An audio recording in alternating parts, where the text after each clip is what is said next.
प्रगति भी नहीं हो पाई। इसीलिए सर्वप्रथम युवाओं को जागृत करने के लिए उन्होंने अपनी प्रचंड अग्निगर्भ वाणी की संचार की थी। उदिष्ठत जाग्रत प्राप्य परानिबोधत, उठो जागो, जब तक लक्ष्य प्राप्त न हो तब तक विश्राम न लो। क्योंकि उस समय युवाओं की अवस्था कुछ इस तरह थी जैसे यथा खरचंदनवार बाहि भारस्य वेतालक चंदनस्य। अपने ही पीठ पर चंदन का भार लेता हुआ जाता एक पशु जैसे ही खुद ही जान नहीं पाता है कि वो चंदन है, ठीक उसी तरह भारत के युवा पीढ़ी अपने अज्ञानता के वजह से अपने ही अंदर अपने अंतर्निहित आध्यात्मिक अलौकिक शक्ति से अपरिचित थी। स्वामी जी ने युवाओं को उसी शक्ति से जागृत कराने के लिए उन्हें निद्रा से जगाया। इसी के लिए सिर्फ एकमात्र माध्यम था ब्रह्मचार्य। ब्रह्मचार्य कैसा हो? ब्रह्मचार्य ऐसा होना चाहिए जो हर एक युवा के नस नस में प्रज्वलित अग्नि जैसे प्रदीप्त हो उठे। स्वामी विवेकानंद जी बोले थे, gives me hundreds of youth, those who are bold, spirited, fearless, unselfish, whose muscles are like irons, nerves are like steels. I can shake the entire world. फिर से वो बोले, अगर 100 युवा नहीं मिल रहे तो कोई बात नहीं, सिर्फ 12 नचिकेता ही काफी है समग्र विश्व में बढ़कर परिवर्तन के लिए। सांप्रतिक काल में अगर इसी वाणी को युवा पीढ़ी कार्य में लगाएंगे तो शायद 2024 एवं आने वाले हर एक साल में एक नशा मुक्त उन्नत भारत का विनिर्माण होगा। सांप्रतिक युग में देश देश के बीच युद्ध का तांडव लीला संगठित होकर पूरा विश्व आज तृतीय विश्व युद्ध के द्वार पर है।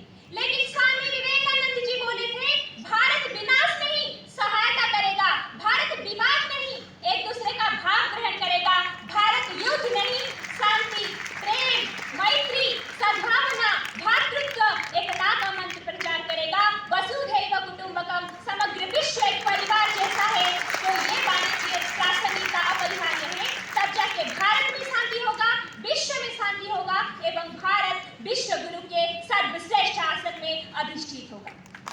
आज के युवा पीढ़ी सांप्रतिक युग में डिजिटल टेक्नोलॉजी और जो क्या है वो आर्टिफिशियल इंटेलिजेंस है, उसके माध्यम से डिग्रीधारी शिक्षा और वशुवादी शिक्षा को ग्रहण करते हैं। लेकिन स्वामी विवेकानंद जी बोले थे, we want that education by which character is formed, strength of a mind is increased, intellect is expanded, one man can stand on his own feet.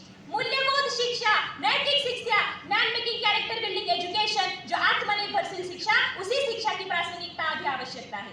Swami Vivekananda ji भी चाहते थे कि भारत के नारी शिक्षित हो, लेकिन सीता, सावित्री, दमयंती, गार्गी, शकुंतला के आदर्श में अनुप्रेरित होंगे भारत के नारियां।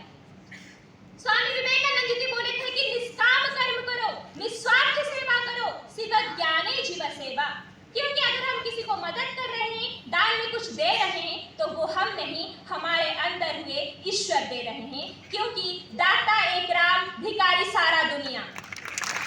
स्वामी विवेकानंद जी बोल रहे थे, सबसे उनका देश प्रेम का सर्वश्रेष्ठ वाणी, भारत का कल्याण मेरा कल्याण, भारत का मिट्टी मेरा स्वर्ग, भारत का देवादेवी मेरा ईश्वर, भारत का समाज मेरा बचपन का झूला, यवानी की फुलबारी और बुढ़ापे की काशी है।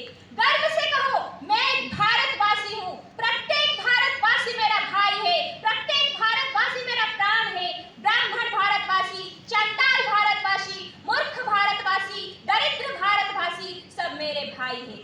तब जाके फिर से नया भारत हंसता हुआ आएगा, किसान के घर से खेतहारी लेकर। भारत फिर से आएगा मेहनतर, मोची, चपरासी, किसान के झोपड़ी से। भारत फिर से आएगा बाजार से, पहाड़ से, पर्वतों से एवं प्रकृति से। ये जगत एक बहुत बड़ा पागल खाना है। हर कोई पागल है यहाँ पे।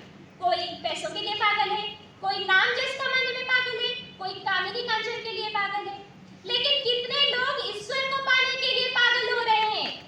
अर्थ ही सर्व कुछ नहीं होता है, जीवन में शांति बहुत मायने रखता है। इसीलिए स्वामी विवेकानंद जी बोले थे, does man make money और जो money make a man, does man make powers और जो powers make a man, does man make name of fame और जो name of fame make a man, be a perfect man first my friends, then everything will follow after you।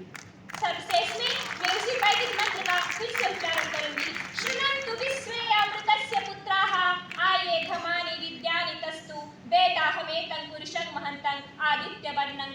पुरस्तर त्वमेव विदित्वाति मृत्युएति नान्यपन्था अयनाय विद्यते। इतनी ही कह के मैं अपने वाणी को विराम देती हूँ। जय स्वामी जी, जय Jagannath. Thank you very much, Annapurna. Thank you very much.